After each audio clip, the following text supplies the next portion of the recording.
मेरी शादी मेरी मर्जी के खिलाफ एक साधारण से लड़के के साथ कर दी गई थी। उसके घर में बस उसकी माँ थी और कोई नहीं। शादी में उससे बहुत सारे उपहार और पैसे मिले थे, पर मेरा दिल कहीं और था। मैं किसी और से प्यार करती थी, और वो भी मुझसे। लेकिन किस्मत ने मुझे यहाँ ला दिया।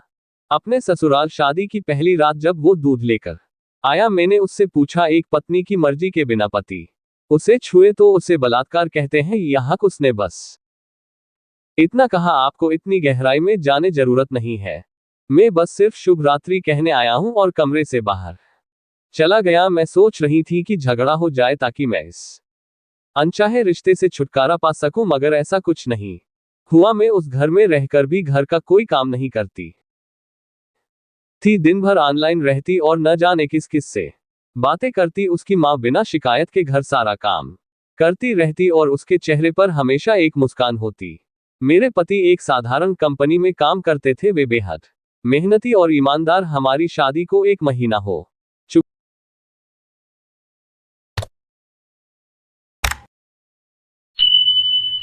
था, लेकिन हम पति पत्नी की तरह कभी साथ नहीं सोए थे। उस दिन जब मैंने उसकी माँ के बनाए खाने को बुरा भला कहकर फेंक दिया, तो उसने पहली बार मुझ पर हाथ उठाया। बस मुझे वही चाहिए था, एक बहाना झगड़े का।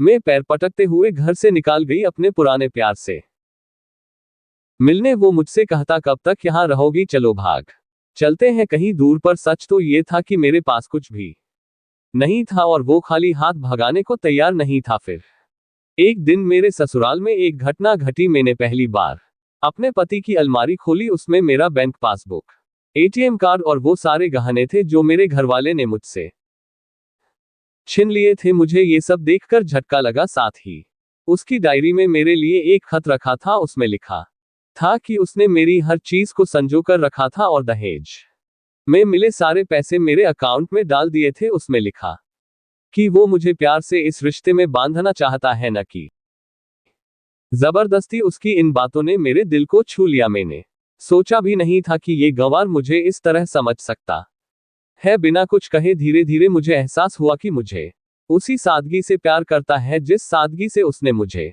अपनी जिंदगी में जगह दी थी।